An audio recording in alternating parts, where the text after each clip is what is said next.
Right now, somewhere in the world, a man is sitting next to a woman who just asked him a question.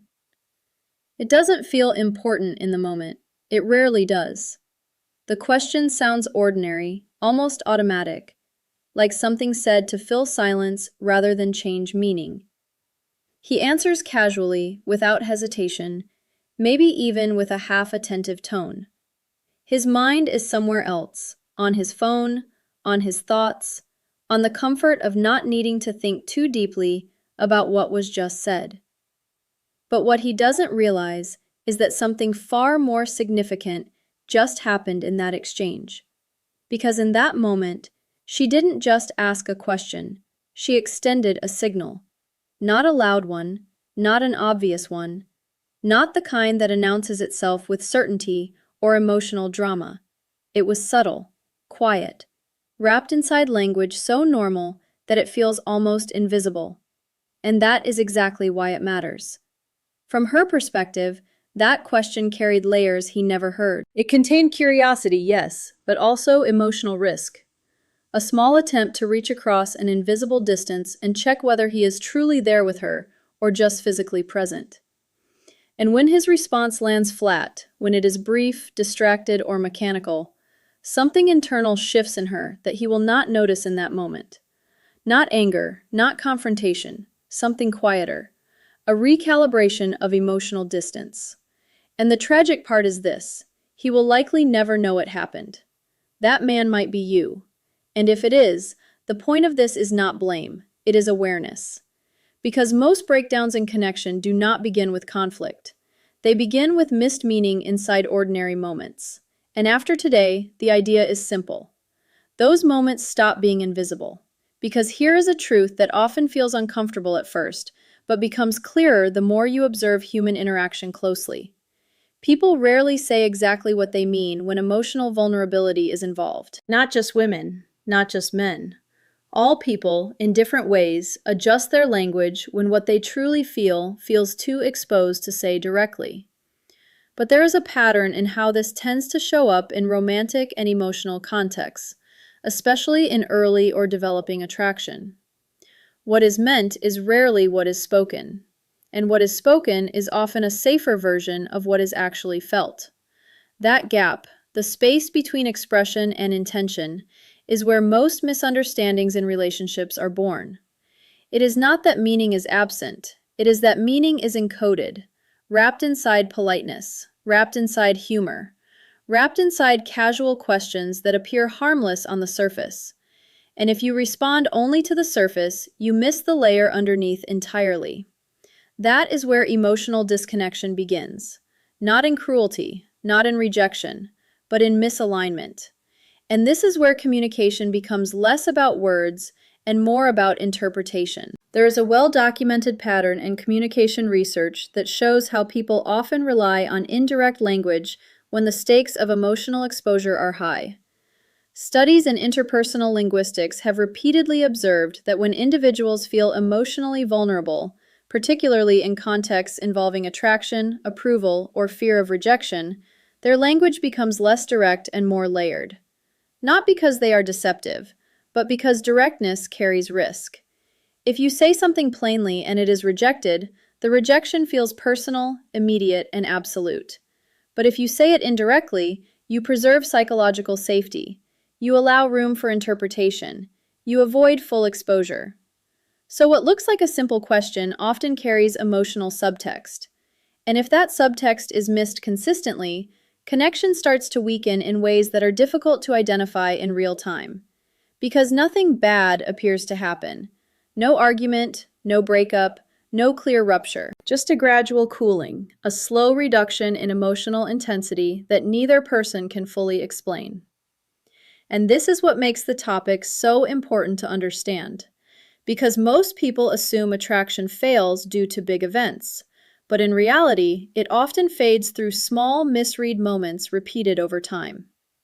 Now, at this point, most explanations about attraction tend to become vague. They talk about signs, energy, or vibes, which are difficult to measure and even harder to act on. But instead of that, there is a more precise way to understand what is happening beneath the surface. There are specific conversational moments that act as emotional checkpoints, not obvious ones, subtle ones. And once you recognize them, they begin to appear everywhere, in past relationships, current conversations, even memories you previously dismissed as insignificant. And the interesting part is that they were never hidden. They were simply not recognized for what they were. Before going deeper, one thing needs to be understood clearly, because it changes how all of this should be interpreted. These moments are not manipulation. They are not scripted behavior. They are not tricks. They are attempts, often unconscious, to build emotional alignment. And if they are missed, the impact is not immediate rejection. It is emotional withdrawal, slow, protective, often invisible until distance becomes noticeable. To understand why this happens, it helps to look at how emotional communication patterns are formed early in life. From a young age, many people are taught social rules that shape how they express interest, discomfort, and vulnerability. Be polite. Don't be too direct. Don't appear too eager. Don't risk rejection openly. These rules do not always come as explicit instructions. Often, they are absorbed indirectly, from observation, from culture, from social feedback. And over time, they create a communication style where meaning is often softened before it is expressed. Not because honesty is absent, but because emotional safety becomes a priority in expression. Psychologists who study relational communication often distinguish between two broad styles of interaction. One is more direct, focused on clarity, problem solving, and explicit meaning. The other is more relational, focused on connection, emotional tone, and maintaining interpersonal harmony. In reality, most people use a mixture of both, but in emotionally sensitive contexts, especially those involving attraction or uncertainty, the relational style tends to dominate. Meaning is not removed, it is layered, and questions become one of the primary tools for expressing that layer. Because a question allows curiosity without full exposure, it allows engagement without full risk, and it allows emotional movement without forcing commitment to a direct statement. So when someone asks a question in a close emotional context, it is rarely just about information. It is often about connection, about checking presence, about measuring response, about seeing whether emotional space is mutual. And when that is not recognized, the response tends to miss the emotional layer entirely. Which brings us to the first key moment. A question that, on the surface, appears almost meaningless, but within emotional dynamics carries far more weight than it seems. What are you thinking right now? At face value, it sounds like curiosity, a filler question, a conversational habit used when silence feels too long. But psychologically, the meaning is more layered. Because this question is not about the content of thought. It is about access. It is an invitation, not to answer, but to reveal presence. In relational psychology, moments like this are often described as bids for connection. An emotional bid is any attempt, verbal or nonverbal, to establish closeness or maintain engagement. It can be as small as a glance, a comment, a question, or a shift in tone. What matters is not the form, it is the intention behind it. When someone asks what you are thinking, they are not simply requesting information. They are testing emotional proximity. They are attempting to step closer into your internal world. And how that attempt is received determines whether closeness increases or begins to weaken. If the response is open, engaged, or even lightly personal, the emotional distance narrows. If the response is dismissive, absent, or overly minimal, the emotional distance expands slightly, not dramatically, but cumulatively. And cumulative distance is what shapes long-term connection more than any single interaction. This is where many misunderstandings in relationships quietly originate. One person believes everything is fine because there is no conflict. The other begins to feel a gradual lack of emotional presence. And neither side fully articulates what is happening. Because nothing explicit is breaking, only subtle signals are being missed. Over time, those missed signals accumulate into a feeling of emotional absence. And emotional absence is often more powerful than disagreement, because disagreement still contains engagement. Absence feels like disconnection. and disconnection changes how safety is perceived in the relationship. From a psychological standpoint, emotional safety is one of the strongest predictors of intimacy development. When individuals feel emotionally seen, they become more open, more expressive, and more willing to engage in deeper connection. When they do not, they begin to reduce exposure, not consciously at first, but gradually as a form of self-protection. And that is why small conversational moments matter more than they appear to, because they are often the earliest measurable signals of whether emotional presence is mutual. At this point, it becomes clear that the question is not the issue. The issue is whether it is recognized as meaningful, and that recognition determines response. Now, before moving further, there is a second layer to this dynamic that is even more subtle.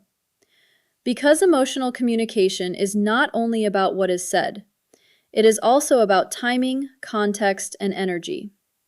And this is where the second question emerges, not as a dramatic shift, but as a quiet continuation of the same pattern.